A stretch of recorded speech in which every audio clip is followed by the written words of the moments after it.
It's a really nice way to launch this company properly if I just now read for you a few extracts from the book I've written, which is a memoir called Guardian Angel.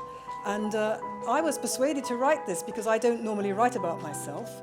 And in this book, I chart my political journey, and I also chart my personal journey to a certain extent, and the two kind of go hand in hand and side by side. And I want to start my first passage comes from the very beginning of the book, which is the most personal part of the book, and was for me by far and away the most difficult and painful to write. The child lay tensely in the darkness in a bed that was not her own. A crisis had placed her there, an impending and unimaginable horror which only one person could prevent. That day, her predictable daily routine had been dramatically interrupted.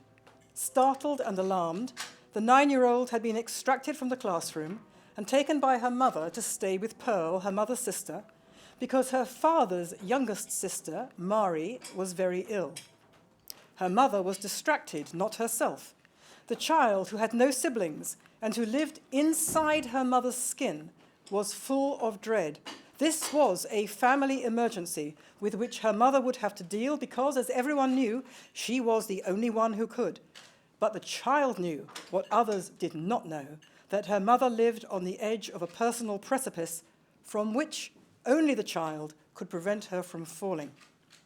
Late that night, the child heard the phone shockingly shatter the silence like a sob, and then her aunt's voice rising urgently as she told the person at the other end to hold on to herself as Pearl was coming over straight away. Immediately, the child knew that her mother was at the other end of that call and that her fragile world had fallen apart. After a day or so had passed, the child returned home. She skipped down the steps to the small flat where she lived. At last, she would be reunited with her mother, who would be there as usual with her hugs and tender smile to smooth away all pain and make everything all right again. But her home was now frighteningly unfamiliar. The front door was swinging open, the hall mirror covered by a white sheet, so the child found herself shockingly effaced when she looked at it, and the flat was full of strangers. The child's family was Jewish. After bereavement in observant Jewish households, the close families stay at home and are visited by comforters during a week of mourning and prayers called a shiva, when by custom mirrors are covered so that the mourners avoid vanity and concentrate on remembering their loved one. Disoriented, the child wandered in and was hurried past a closed kitchen door, behind which she could hear someone hysterical and out of control. Her mother. The child had understood enough from her mother's panic-stricken and terse remarks when she had last seen her to become frozen in horror. Mari had been taken ill with a life-threatening disease. Her own mother, the child's grandmother, had refused to allow her to be taken to hospital. The child's mother had taken charge of the situation. Too late. Mari, still in her 30s, had died. The child understood intuitively that both her parents were consumed by guilt over Mari's death. The child grieved bitterly for both of them, but she knew she dared not utter a word to them about what had happened. She knew instinctively that to do so would send her mother over the edge of that precipice. From that time onwards, Mari's name was never mentioned again in her hearing by either of her parents. The tragedy hung over the family in a pall of silence, and so the child's universe was permanently darkened by a terrifying shadow, for Mari's death seemed to her to confirm the presence of a monster in her life. To the child, her grandmother had not only killed Mari, but had reduced also another daughter to a kind of zombie and had kept the third in metaphorical chains. And worst of all, she had turned the child's father into a kind of permanent child himself, incapable of doing what a husband and father should do.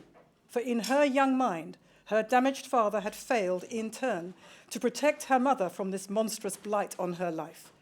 But worse still, he had also failed in something she would only much later come to realize, to provide a crucial escape valve to protect the child from the person she loved more dearly than she could ever love herself. I was that child. The trauma associated with that family catastrophe has haunted me all my life. But it has taken me a long time fully to understand why those events had such an impact. For behind that tragedy, awful enough in itself as it was, lay a nexus of unhealthy, mind-bending and destructive family relationships which were indelibly to shape my character and attitudes. It was to be many years before I came to understand even that there was anything wrong with these suffocating bonds, let alone start to struggle free of them. The ensuing separation involved intense anguish, and it was mirrored and indeed intimately wrapped up with another deeply painful separation, as my political and professional life during more than a quarter of a century became convulsed by developments which led me inexorably to leave my political family behind.